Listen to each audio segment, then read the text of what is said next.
Recuérdense que el Éxodo decían el Evangelio del Antiguo Testamento, porque es la buena noticia. ¿Se acuerdan la gran revelación? Entre todas las revelaciones del Éxodo, la gran revelación de Dios en el Éxodo: yo soy un Dios redentor. Yo soy un Dios que tengo buena memoria, porque soy el Dios de Abraham, de Isaac y de Jacob, el Dios de la alianza, el Dios de los padres de ustedes. Israel se da cuenta que Dios es un Dios que irrumpe en la vida del hombre, que no es el Dios lejano. Aquí se empieza a revelar el Señor. Y vemos cómo, vimos también que, y sobre todo la semana pasada con el estudio de las plagas, cómo muchas veces el Señor, cuando las cosas parece que se están poniendo muy mal, es cuando el Señor está manifestando su voluntad y glorificando su nombre. Recuérdense lo que el Señor quería: que Israel saliera al desierto para ser libre. Aunque eso es esencial en el Éxodo. El Señor quería que Israel saliera al desierto para adorar. Sin adoración no hay libertad. Sin adoración, Israel es que es una combinación de ambas. No se es libre si tú no adoras, y tú no adoras si no eres libre. Pero ese era el fin de lo que quería el Señor: hacer un pueblo de adoradores, un pueblo que se santificara, santificándolo a Él. Y es lo que le pide el Señor a Faraón. Y fue la primera obra. ¿Se recuerdan? Cuando estudiamos la palabra trabajo y liturgia, abat, ¿se acuerdan? Que después se traduce en la palabra liturgia. ¿Cómo quiere decir? Es el trabajo del pueblo. Que en ese momento el trabajo del pueblo de Israel estaba dedicado y sometido ¿a quién? A Faraón. Dios quería que ese trabajo, ese sometimiento de la obra del pueblo de Dios se traspasara de Faraón al Dios del pacto, porque recuérdense que el Éxodo, Génesis, todos los libros de la Biblia, si no se leen dentro del pacto de Dios, no tienen ningún sentido. Ya estábamos en la gran fiesta del pacto, que va a marcar, hablamos la semana pasada ampliamente, que va a marcar para toda la vida la existencia del pueblo hebreo, la Pascua. Y leyendo un poco, preparando lo que iba a decir, leyendo un poco sobre la Pascua, yo me metí en los websites hebreos, pero de los hebreos fuertes, no de los hebreos light. Y había un rabino que decía en un escrito una cosa muy interesante. Este rabino, y me puso a meditar, digo, es cierto, él decía, el concepto de fiesta de la Pascua es un concepto reciente. Vaya, reciente para Israel, de 2000 años o de 2500 años. Pero el rabino decía, en el principio Pascua no era fiesta, en el principio Pascua era sacrificio. Y el rabino decía, y es el cierto, si lees el capítulo 12 del Éxodo, la Pascua, ¿cuál es el sentido de la Pascua? El sacrificio del Cordero. El rabino decía, la fiesta viene después, que son los 7 días del pan sin levadura, que es la fiesta del pan sin levadura. Pero la Pascua en sí no era la fiesta, la Pascua era sacrificio. Y verdaderamente que eso a mí me hizo pensar, Tanakh, la Pascua, que pasó después de llamarse Hag Hamasot, que la fiesta se unió. Hoy en día es una sola fiesta. La fiesta hoy en día de la Pascua con la fiesta de los panes sin levadura es una sola fiesta. Los que estuvimos en Israel el año pasado, quienes están aquí, ya ustedes saben lo que es la fiesta del pan sin levadura. 7 días, te dicen muy lindo, pero cuando te llevas 5 días comiendo pan sin levadura, hasta los judíos se dan cabezazos. Esto cuando ustedes van a Israel, ustedes se dan cuenta lo que dice el Señor, cómo las fiestas se convierten en tormento para ellos, no esto, no aquello, y se pierde el sentido de la alegría en el medio de tanto legalismo. Pero originalmente eran 2 fiestas, la fiesta de la Pascua, la fiesta del pan sin levadura, por los días que Israel caminó para ir al Sinaí, donde el pan no hubo tiempo para fermentar. Por la fiesta esta de la Pascua, en el versículo que creo que está en Éxodo 12:21, nos dice, salid y buscad cordero para vuestras familias y sacrificad la Pascua. Fíjate, en el original hebreo no dice celebrar la fiesta de la Pascua, sino sacrificad la Pascua. El cordero que no solo va a ser sacrificado, que va a ser comido. Por eso también en Éxodo 12:26 dice la palabra de Dios, cuando pregunten vuestros hijos qué significa este rito, ustedes les responderán, es la víctima de la Pascua del Señor. Es la víctima de la Pascua del Señor. Fíjate que, y es cierto, primitivamente, más que sentido de fiesta, tenía sentido de sacrificio.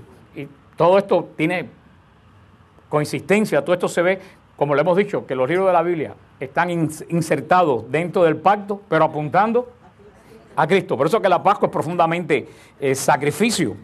En Deuteronomio 16:1 dice, guardarás el mes de David y celebrarás la Pascua de Yahvé tu Dios. Celebrar o guardar la Pascua, que se traduce en la Biblia, el original decía, y harás la Pascua para el Señor. O sea, fíjate, harás es una obra, ya no es una obra faraón, es una obra al Señor. Todo esto metido dentro del pacto, la revelación, cuando Dios revela la esencia de su nombre en el monte Sinaí, ¿qué le dice a Moisés? Yo soy el Dios de Abraham, de Isaac, de Jacob. Yo soy el Dios que hizo la alianza, que hizo el pacto con sus padres. Por eso, en esta renovación de la alianza que va a haber en el monte Sinaí, que vamos a ver después, comienza el largo camino de Israel hacia la promesa de Dios. Por eso hay 4 cosas que están unidas. La revelación del nombre de Dios. El sacrificio, ¿de qué? De la Pascua. La renovación de la alianza y el camino en busca de ¿qué? De la promesa. Sobre todo, la liberación de Egipto, que es el corazón primero del Éxodo, la liberación de Egipto. ¿Qué es lo que anuncia? La obra de la redención. Israel va a ser liberado. Nosotros vamos a ser liberados. La Pascua hebrea, el sacrificio del Cordero, nos va a apuntar al sacrificio que le va a dar sentido a todo el Antiguo Testamento, el sacrificio de Jesús. Esta liberación de Israel se traduce a través de ¿qué? Vamos a verlo la semana que viene, al cruzar el Mar Rojo. San Pedro va a decir en la epístola que este cruce del Mar Rojo nos recuerda el bautismo. Cómo a través de las aguas del bautismo nosotros somos liberados también del pecado de los primeros padres. Y en el medio del desierto, mientras camina Israel por el desierto, ¿qué es lo que hace el Señor? Lo alimenta con el pan que baja del cielo. Fíjate como todo el libro de la Pascua, del libro del Éxodo va apuntando a la redención y a la misma vida de la iglesia. Pero en este capítulo 12 del Éxodo que estamos viendo, estaba viendo unas coincidencias. Dice en capítulo 12, versículo 14, este día será memorable para ustedes. En él harán la fiesta a Yahvé de generación en generación como ley perpetua. ¿Como ley qué? Perpetua. La Pascua era una ley perpetua. ¿Y qué dice Jesús el Jueves Santo? Haced esto en conmemoración mía. Y cada vez que dice Pablo en Corinto, cada vez que comemos este pan y bebemos este cáliz, anunciamos tu muerte, Señor, hasta que vuelva. ¿No ves? Pascua de Israel en la antigua alianza, perpetua. Eucaristía, fiesta de la nueva alianza, perpetua. La Pascua, que dijimos que era el corazón del pueblo hebreo, es el comienzo de esta relación, de esta redención, es el comienzo de que no es una redención de un momento. Recuérdense que lo que yo siempre le he dicho a ustedes, que las cosas de Dios se demora porque cuando las hace duran para siempre. Pudiéramos decir que Israel es liberado de Egipto, Israel sale de Egipto, adora en el Sinaí y ya inmediatamente llega ¿a dónde? A la promesa. Llegó, se liberó. No. Después que es liberado comienza el largo camino por el desierto. La prueba no es para aplastarte, la prueba es para levantarte. Por eso que comienza el camino, esta larga prueba de Israel, que solamente es ¿para qué? Para levantar al pueblo de Israel, para dar conciencia al pueblo de Israel, entre otras cosas que vamos a ver cuando veamos el camino del Éxodo. Pero viendo hoy la Pascua, como la vimos la semana pasada, vimos que era una fiesta profundamente, ¿qué cosa? ¿Se recuerdan? Familiar. La fiesta de la Pascua, una fiesta, matarás un cordero por familia. Y los que han ido a la clase de la Eucaristía, ¿cómo comienza la celebración pascual? ¿Se recuerdan cómo comienza la celebración pascual? El niño más pequeño pregunta, ¿por qué esta fiesta es diferente a todas las demás fiestas? El pueblo de Israel, hasta el día de hoy, quiere tener la certeza en la Pascua que las generaciones nuevas sepan por qué esa noche se está celebrando. Yo creo que es lo que nosotros hemos perdido, nosotros los católicos en estas generaciones. No estamos involucrando a nuestros hijos en la profundidad de lo que nosotros estamos celebrando. Lo principal, desde que estamos estudiando el pacto, yo se lo dije a ustedes, ¿se recuerdan qué es lo que tiene que haber para que haya pacto? Sangre, eso está muy bien, pero yo dije que había una cosa que era importante para que hubiera pacto. Pecado, todo eso está bien, pero falta lo principal que yo les recargué. Por ahí lo dijeron, sucesión. Si no hay sucesión, no hay pacto. Por eso que Abraham dice, ¿para qué yo quiero un pacto si no tengo hijo? No hay pacto sin sucesión, porque hace un pacto con Abraham. No hay sucesión, ¿qué pasó con el pacto? Se acabó. Tiene que haber sucesión, y eso pasa en la fe. En la fe tiene que haber sucesión. Nuestra fe tiene que pasar de creyente en creyente. Por eso el pueblo de Israel, el corazón de la fiesta de la Pascua, que es el centro de Israel, lo comienzan los niños preguntando, ¿por qué esta noche es diferente a todas las demás noches? Y es como los mayores de la fiesta, de la casa de Israel, le explican a los más jóvenes por qué esa noche es totalmente diferente. Y a partir de ahí, la fiesta de la Pascua, que es un poco, que era algo sencillo, se convierte en el ritual que hemos estudiado tantas veces aquí, del Hagadá, de la Pascua y el Seder que se lleva durante la Pascua, se ha convertido en una liturgia. Si ustedes ven, la Pascua judía hoy en día es una liturgia, no es una comida como de Nochebuena. Y se acuerda, la liturgia, obra del pueblo a Dios.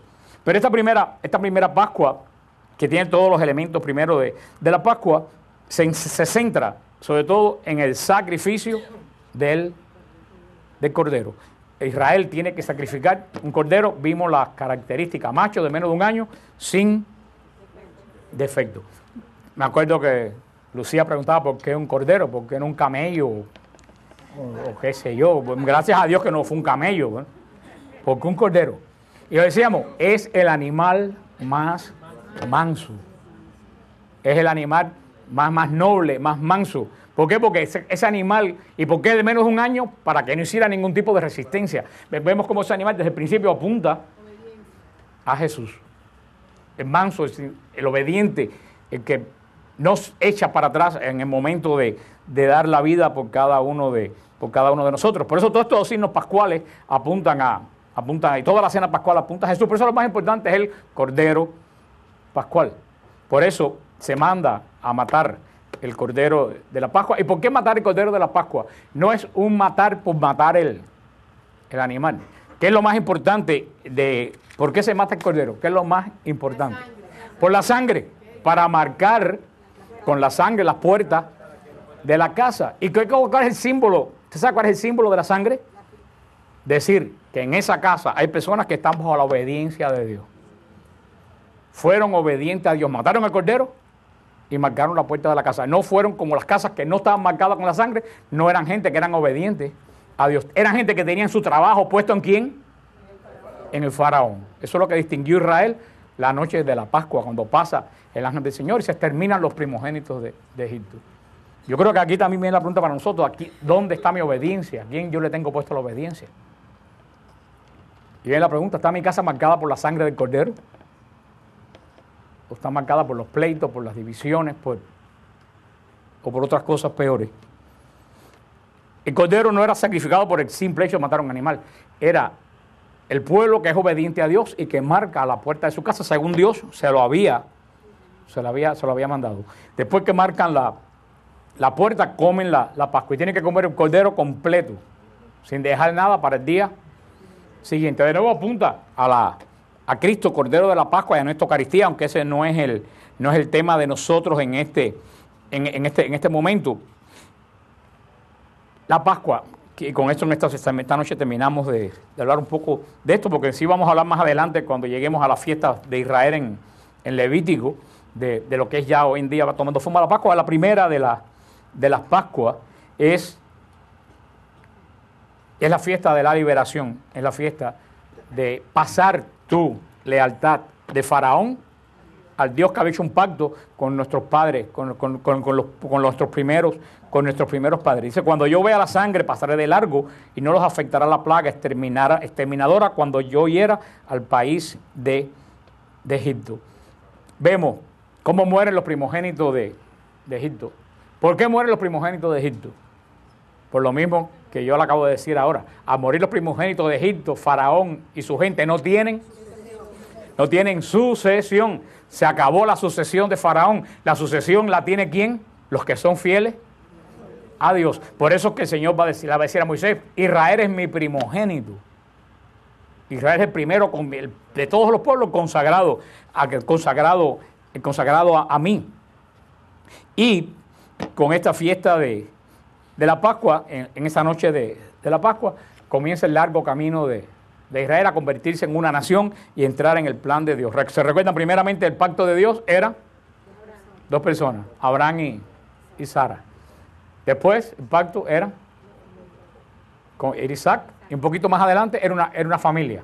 Sara, Isaac con Rebeca, Jacob y Esaú. Ya un poco después, cuando entran, ya con Jacob se convierte, el pacto de Dios, que era una familia, se convierte en un pueblo, que cuando entra en Egipto. Y ahora este pueblo va a salir de Egipto para convertirse en una nación. Cuando ya Israel entra, tiene el encuentro de la adoración con Dios en el Sinaí, Israel sale formada como una nación. Vemos cómo Dios va construyendo su pueblo. Pero si venimos a ver, la esperanza de Abraham se empieza a consumar, ¿dónde? En la fiesta de la Pascua. Ahí es cuando el pueblo de Israel tiene verdaderamente conciencia que el Dios de Abraham es un Dios que se involucra y que pelea por su pueblo. Verdaderamente, el otro día también lo decían, todas las Eucaristías son una Pascua. Una Pascua. Cada domingo es una Pascua. Pero hay una noche que es la noche especial de la iglesia. En este tiempo Cuaresma no podemos dejar menos que recordarlo. Hay una noche que yo creo que pasa un poco desapercibida y para mí es la noche más hermosa de todo el año, que es cuando la iglesia celebra de verdad la Pascua. Es la vigilia pascual. Es la vigilia pascual. El Beato Charlie de Puerto Rico, que era una persona, el Beato Charlie tiene una frase genial. El Beato Charlie dijo, nosotros, los católicos, nacimos para esta noche. Beato Charlie dijo, nosotros nacimos para la noche de la Pascua. Es una pena que el pueblo de Dios no se dé cuenta lo grandiosa que es la noche de la Pascua y lo grandiosa que es la vigilia pascual. Esa es la celebración verdaderamente de nuestra Pascua, de la Pascua que comenzó con la liberación de Israel y que termina con nuestra. Si ustedes van este año a la liturgia de la vigilia pascual y se fijan bien en la liturgia, eso es la liturgia nos va guiando. La liturgia externamente nos va guiando, lo que pasa es que nosotros no seguimos la liturgia, por eso andamos perdidos. Pero si ustedes van a la liturgia de la vigilia pascual, ustedes se recuerdan cómo comienza la vigilia pascual. ¿Cómo comienza la vigilia pascual? A ver, ¿quién se acuerda? Toda la iglesia oscuro. Y de buena primera, la luz se va expandiendo del cirio pascual. Fíjate que es el Génesis. Lo primero que hace Dios es separar la luz de las tinieblas. Por eso se lee el libro del Génesis, por eso se lee el libro del Éxodo. La vigilia pascual es una celebración de nuestra historia. Es una celebración de lo que hizo Dios desde el principio, desde que Dios separa la luz de las tinieblas, pasando por la liberación de Israel hasta llegar a nuestra liberación. Por eso, cuando se va a la vigilia pascual, hermano, antiguamente yo creo que se da más importancia que esto. Si ustedes se fijan en el pregón pascual, casi nadie se fija en el pregón pascual. Pero tú te fijas en el pregón pascual. El pregón pascual es una de las oraciones más hermosas. Y fíjense este año, que le saqué algunos párrafos, mira lo que dice. Así comienza: exulten por fin los coros de los ángeles, exulten las jerarquías del cielo, y por la victoria del Rey tan poderoso, que las trompetas anuncien la salvación. Gócese también la tierra inundada de tanta claridad, y que radiante con el fulgor del Rey eterno se sienta libre de las tinieblas que cubrían la noche entera. Alégrese también nuestra Madre la Iglesia, revestida de luz tan brillante. Resuenen en este templo las aclamaciones del pueblo, porque esta es la fiesta de la Pascua, en la que se inmola el verdadero Cordero, cuya sangre consagra las puertas de los fieles. Esta es la noche en que sacaste de Egipto a nuestros padres los israelitas y los hiciste pasar a pie el mar rojo. Esta es la noche en que la columna de fuego alumbró las tinieblas del pecado. Esta es la noche en que por toda la tierra los que confiesan su fe en Cristo son arrancados de los vicios del mundo y de la oscuridad del pecado. Son restituidos a la gracia y son agregados a los santos. Esta es la noche en que rota las cadenas de la muerte, Cristo asciende victorioso del abismo. ¿De qué nos servirá haber nacido si nunca hubiéramos sido rescatados? Hermano, esta es una de las oraciones más hermosas que tiene la iglesia. Es una pena que se dice, y ahí están unas pilas de pasmados ahí. Yo digo, hermano, ustedes se ríen, pero a mí me da un profundo dolor que esta belleza se le tira a los puercos. Y los puercos estamos incluidos todos ustedes y yo también, que hemos sido puercos en algún momento. Que tanta belleza la dejemos esperar al grito panderetazo a uno que lo que hace es robar el dinero a los fieles. Y esta belleza, que es la de la iglesia de San Ignacio de Antioquía, de Policarpo, que la vigilia pascual es de los ritos más antiguos de la iglesia del siglo I o II. Esta belleza, veamos las iglesias llenas de gente que ni les importa ni lo viven. Pregón pascual. Antiguamente se llamaba el cántico de la angélica. Se debe cantar. Esto no se debe leer. Esto antes decía, exulte la tierra y todos los cielos. Y es un pregón, no es una lectura. Esta noche de la Pascua, en este año, cuando ustedes vayan, disfruten la vigilia pascual. Fíjense cómo la iglesia te ocurre de buena primera, todo se ve brillando, de repente, Nosotros estuvimos una vez en la vigilia pascual en San Pedro, en Roma. Tú tuviste, ¿no? Que fue el año que murió Juan Pablo II y Benedicto XVI, que era el cardenal en ese momento, que fue el que celebró la vigilia pascual. Es increíble cómo de un solo cirio pascual que traía Benedicto XVI, en la puerta de San Pedro, hizo toda la iglesia así, era como un río de luz que inundó toda la basílica, con 20.000 personas con vela. Esta es la liturgia de las liturgias. Por eso yo entiendo a Beato Charlie cuando decía, nosotros nacimos para esta noche. De esa vigilia surge la fiesta de la Pascua. Por eso que se hacen todas estas lecturas. Por eso que esa noche se bautizan los catecúmenos en la iglesia. En la iglesia antigua esa era la noche que se bautizaban a todos los adultos del año. Actualmente se bautizan muchísimas personas. El año pasado, lo que pasa es que eso es noticia, se bautizaron miles de adultos en la iglesia católica de los Estados Unidos. Entre ellos Ned Gingrich, el que era speaker del Congreso, y Laura Ingraham, una de las mujeres talk show más famosos de los Estados Unidos, se bautizaron la noche de la Pascua del año pasado. Y cuando a Laura Ingraham le preguntaron que tú estás católica ahora en estos momentos, y esta mujer que tiene una lengua que es un hacha, lo dijo, ¿tú crees que a la iglesia católica hace 4 curas que dieron escándalo? La iglesia católica es 2000 años de santos, de mártires, 2000 años de gente dedicada al servicio de Dios. Esa es la iglesia que vivió el Beato Charlie, que vivió San Policarpo de Esmirna. Y esa es la iglesia que vivimos nosotros. Es la misma iglesia, no ha cambiado, es la misma celebración pascual. Lo que hemos cambiado somos nosotros. Y ojalá que estas clases, que estas cosas sean para... Porque a veces uno dice, bueno, ¿y qué vamos a hacer? Si hay tanta gente que no le importa. Uno como que tiende un poco a desanimarse, ¿no? Y eso fue una gran lección que yo aprendí. Tú no puedes cambiar la arquidiócesis de Miami, ni yo puedo cambiar la arquidiócesis de... Si tú no puedes cambiar tu familia, ¿qué vas a cambiar tú la iglesia? Pero tú sabes qué, tú puedes cambiar. Y si tú cambias, créeme que los que están alrededor tuyo, cambian. Eso la primera lección que yo aprendí cuando empecé las cosas de Dios. No intenten cambiar a todo el mundo, cambia. Hermano, créeme, eso es una promesa de Dios. No porque ya la he visto en la Biblia, porque ya la he vivido. Si tú empiezas a cambiar, tu entorno cambia. Si tú te pones a pensar, y los curas no hacen nada, y el arzobispo hace menos, y el otro de tal lado no hace, tú tampoco haces. Tú tampoco haces. ¿Tú sabes lo que tienes que hacer? Empieza tú. En tu parroquia nadie ora, quédate después de misa media hora de rodillas orando tú. Créete que a los 4 o 5 días va a haber otro que se va a arrodillar junto contigo y se va a demorar un poquito más. Y así comienzan las transformaciones. Si ustedes creen que nadie, comienza a vivir tú la vigilia pascual. Habla a las otras personas que tú conoces de la belleza de la vigilia pascual. Y esas 2 personas que tú le hablen, te aseguro que esas 2 personas le van a hablar a otras 2. Y el Señor va haciendo... Pero todo esto, aunque parece que nos fuimos unos a pila de miles de años, todo esto nace de esta noche santa, esa es la noche santa por excelencia, de esta noche santa de Israel, cuando Dios pasa, Pesaj, cuando Dios salta por encima. Dios pasa por encima ¿de quién? De los israelitas, promoviendo la vida de aquellos que le habían pasado la obediencia a Él. a él. Y una noche que es santa para uno, fue noche de horror para otro. Y así puede ser en nuestra vida cualquier hecho. Después dice, nos quedan 15 minutos, dice en Éxodo 12:15, durante 7 días comerás ácimo. Desde el primer día retirarás de sus casas la levadura. El que coma pan fermentado cualquiera de esos 7 días será cortado de la casa de Israel. El primer día tendrán una asamblea santa y el día 7º tendrán otra asamblea santa. En esos días no hará trabajo alguno salvo la comida para cada uno. Esto es lo único que podrán hacer.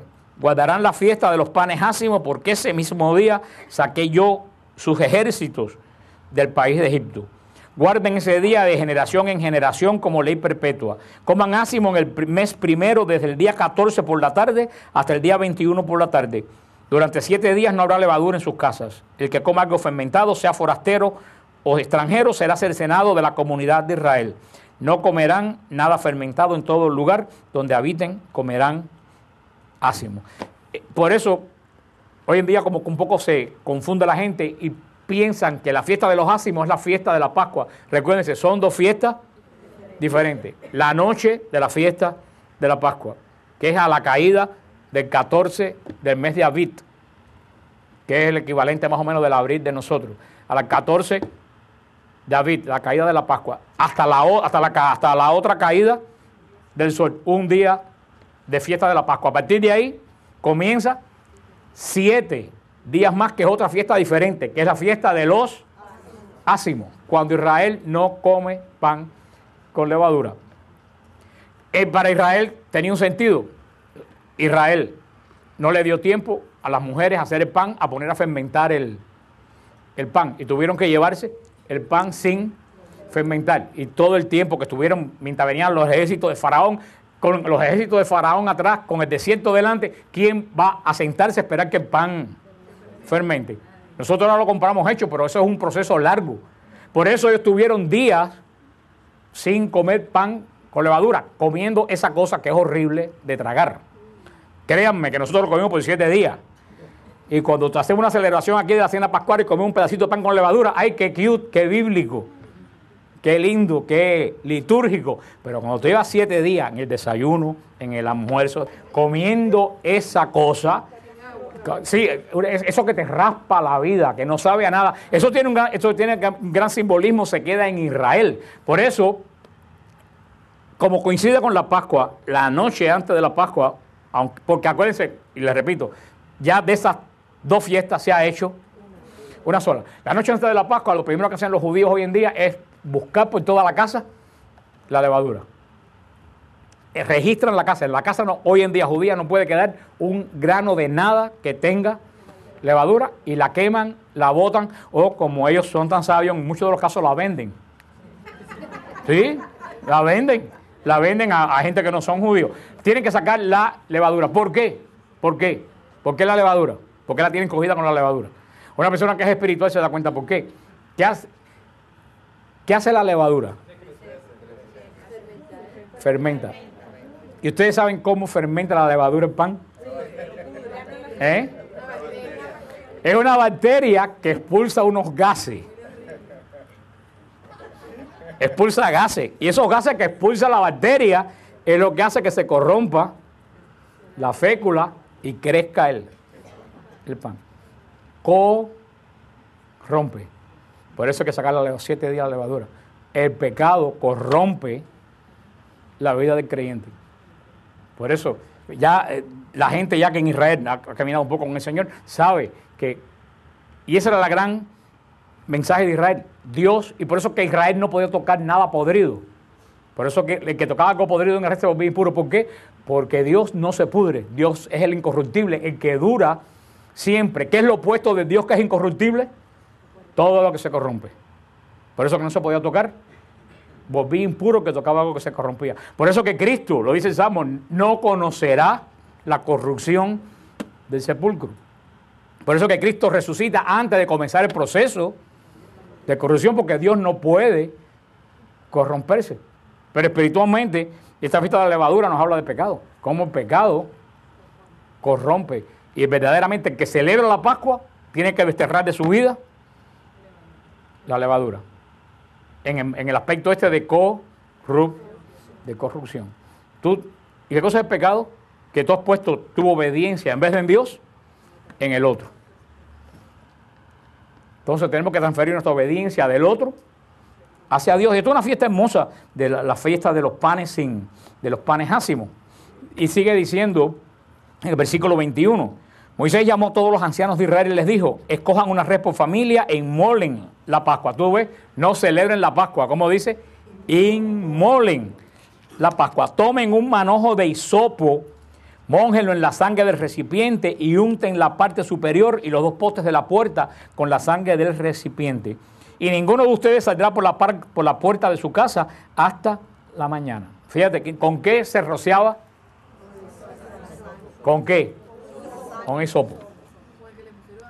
Y cuando a Jesús, el Viernes Santo, le suben la esponja con el vino que va a tomar la copa de la redención en el alto de la cruz, se la ponen con un hisopo, con una caña de hisopo. Fíjate como todo encaja. Y muchos años, muchos siglos después, cuando Israel, y vamos a verlo después, pero para que entiendan el engranaje de la Pascua, cuando Israel ya el arca se asienta en el templo de Dios y el arca no está nómada, y el arca no camina delante de su pueblo, cuando el arca está en el templo de Dios, que se celebra la Pascua en Jerusalén, porque la Pascua había que celebrarla en Jerusalén. No se podía comer la Pascua en el Monte de los Olivos, porque originalmente la Pascua se comía alrededor del tabernáculo. Después Israel creció y ya no podía comerla en el tabernáculo, pero se hizo de Jerusalén como un gran tabernáculo. Entonces los israelitas se quedaban a dormir en el Monte de los Olivos, pero para comer la Pascua, fíjate, Cristo ¿dónde estaba? En Getsemaní. ¿Y qué le dice a los apóstoles? Sigan al hombre del cántaro en el monte Sión. La Pascua había que comerla dentro de las murallas de Jerusalén. Era el pueblo de Dios. Quiere decir que el pueblo de Dios no es alguien aquí y allí y más allá, y en el cuarto leyendo la Biblia y el otro por allá. El pueblo de Dios es congregación. Que eso es lo que se está perdiendo con los protestantes. Un culto protestante, este está gritando, Señor, ten misericordia de mí, de otro lado aquí, a ver, Señor, si me cae un Cádila, porque la prosperidad, y el del lado de allá, cada cual está lidiando con Dios sin importarme lo que está diciendo que está al lado. Como decían que la gran diferencia, que los cultos protestantes es un restaurante y la Eucaristía es un banquete. En un restaurante entran gente que está en esta mesa no tiene nada que ver con esta mesa. El que tenga un banquete es porque hay un lazo de amistad. Y eso es lo que el Señor le decía de la Pascua. Tienen que comerla como grupo. Aquí no se salva nadie solo, somos un pueblo. Y por eso se comía dentro de Jerusalén. En Nazaret no se comía la Pascua, en ningún lugar se comía la Pascua. Y por eso, y lo hemos explicado cuando hemos hablado de la Eucaristía, el único sacrificio que no lo ofrecía el sacerdote era el sacrificio de la Pascua. El sacrificio de la Pascua era el padre de familia el que ofrecía el cordero. El templo, el patio en la casa de Israel, que estaba antes del altar, el patio de los israelitas, entraban por tanda los hebreos y ponían el cordero con la cabeza fuera de la balaustrada pegado al altar, y el sacerdote no le cortaba el cuello al cordero, era el padre de familia el que ofrecía el cordero, era quien le cortaba el cuello. Y los sacerdotes cogían la sangre y tiraban una parte de la sangre contra el altar y la otra sangre se la daban para que marcaran la puerta. Ven la relación entre sacrificio y familia y pueblo de Dios. Y entraban tandas y tandas. Se calcula que en el año que murió Cristo, por lo menos más de 300,000 corderos fueron sacrificados en Jerusalén, de acuerdo a la gente de la familia que estaban reunidas en Jerusalén. Pero qué interesante que todos los sacrificios lo ofrece el sacerdote, pero el sacrificio de la Pascua lo ofrece el cordero, lo presenta el padre de la familia. Cristo, nuestro cordero, es ofrecido ¿por quién? Por el padre de la familia. Por el padre de la familia. Por eso es el cordero de Dios, no es el cordero de nosotros. Nosotros no ofrecemos a Cristo, el Padre ofrece a Cristo por nosotros. Por eso Cristo es el cordero de la Pascua. Así como entonces ustedes entienden lo que les quiero decir. Así como cada padre israelita presentaba un cordero en símbolo de que se manchaba con la sangre de su familia, estaba en obediencia de Dios y no moría, Cristo el cordero es ofrecido por el Padre para que se manche con la sangre de él tampoco muera.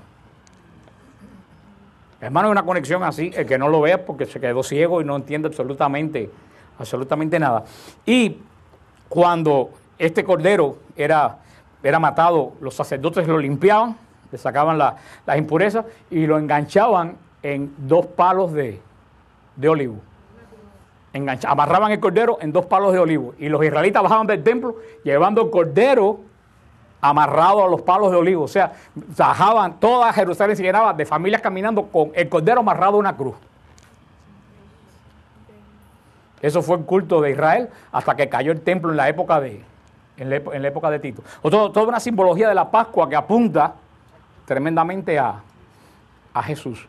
Nuestra fiesta, nuestra Pascua. Y todo esto lo hemos explicado muchísimas veces. Todo eso se encierra en nuestra Eucaristía. Todo eso apunta a la celebración, a la fiesta, a la Pascua que tenemos nosotros. Pero todo esto se entiende cuando tú ves la palabra de Dios metida dentro del pacto. El antiguo pacto termina, comienza el nuevo pacto con Jesús, que si venimos a ver a quien decía, yo leí el otro día, que no eran 2 pactos diferentes, que era el mismo pacto mejorado. Por eso Cristo dice, yo no vengo a abolir la ley, vengo a cumplirla. O sea, yo no vengo a acabar la ley, vengo a poner la ley en el lugar donde debe ir. Punto. Los judíos cogieron la ley, hicieron de la ley algo físico. No, a esto. Jesús viene y coge esa ley y dice, espérate, eso no apunta a lo físico, eso apunta a lo espiritual. Por eso si tú ves el sermón del monte, es el sermón del Sinaí, pero dicho en el espíritu. Se les dijo, no maten, pero yo les digo, el que habla mal de su hermano ya lo mató. ¿Tú te das cuenta? Los judíos decían, yo soy más bueno, yo no he matado a nadie. ¿Le suena a ustedes eso? Yo soy más bueno si yo no he robado a... ¿Y qué dice Cristo? El día que hablaste mal de tu hermano, lo mataste con la lengua. El día que le pagaste a una muchacha que vino de Honduras y te limpia la casa, y porque tiene miseria le pagaste $30 para que te limpie una casa de 6 cuartos, le robaste. San Agustín creo que lo decía. Todo lo que a ti te sobra se lo has robado a Dios. Es la misma ley, pero puesta de una perspectiva diferente. Vista desde arriba, no vista desde abajo. Y esta Pascua que Israel comienza a ver desde abajo, Cristo nos la va a presentar vista desde arriba. Ya el Cordero no lo presentamos nosotros. El Cordero lo presenta el Padre de la familia humana. Ya la sangre no cae sobre la puerta, ya la sangre cae sobre cada uno de nosotros. Pero para que esa sangre permanezca hay que ver tu obediencia a quién está puesta. Acuérdate, la noche de la Pascua habían 2 obediencias. La obediencia a Faraón y la obediencia al Dios del pacto. Hermano, las cosas no han cambiado. Vivimos en una sociedad totalmente pagana. Y en una sociedad pagana que hace alarde del paganismo. Y nos restriega en la cara a nosotros el paganismo. Hay que ver en esta sociedad dónde tú tienes puesta tu obediencia. Sea Faraón, porque hay faraones allá afuera. Váyase faraones. O a Dios de la alianza. Depende de quién. Yo sé dónde yo puse la mía. Y por eso me encanta lo que dice el profeta Joel. Y a mí Giselle una vez me regaló una cruz. Yo la tengo puesta en mi casa, Giselle todavía, en la puerta. Que tiene el pasaje de Joel, que dice, de Josué, que dice, yo no sé a quién tú servirás, pero yo en mi casa vamos a servir al Señor. Yo creo que esa es la frase de la Pascua, que resume la Pascua. Yo no sé a quién tú sirves. Ahora, yo sí sé a quién yo sirvo. Y ese es el espíritu de la Cuaresma, ese es el espíritu de la Pascua, ese es el libro del Éxodo. ¿Dónde va mi fidelidad? Ahora, recuérdate, el martes que viene vamos a ver los primogénitos en el capítulo 13, porque junto con la Pascua viene ligado el concepto de primogénito y de salida. Son muchas cosas. Vemos hoy Pascua, vamos a ver, la Pascua te lleva al primogénito y el primogénito te lleva a la salida. Y todo eso te va a llevar a la adoración. Eso vamos a ver la semana que viene, pero por lo menos hoy nos tenemos que quedar con este concepto de la Pascua. El Cordero ya está puesto, ya tú no tienes que preocuparte en buscar Cordero. El Cordero ya está ofrecido. Tú no tienes que preocuparte de manchar la puerta con sangre. La sangre está ofrecida. Ahora tú sí tienes que ver bajo la obediencia de quién te vas a poner, del que ofreció el Cordero o la obediencia de Faraón. Ahora, ojo, Sí, porque nos emocionamos. No, mi obediencia está con el Señor, aleluya, y todo eso, mi obediencia. Nos ponemos de lo más emocionales, pero después de ahí, tú sabes que después de la Pascua, tú sabes que vino 40 años de hambre, sed y cansancio. Mira, pues, cuidado, porque, ay, sí, yo me puedo obediencia al Señor, la Pascua, y me como la Pascua, y el pregón pascual, y el beato Charlie, y el diablo la capa. Pero, cuando empezamos a caminar por el desierto, que no encontramos agua, que ahí es cuando empezamos nosotros a decir, lo que hizo Israel, ¿no será mejor que regrese a Faraón? Por lo menos ahí tenía cebolla. Cuidado, ustedes no estén igualitos. Cuidado ustedes, no, porque ahora sí te digo, hermano, el que atraviesa el desierto, entra a Jericó.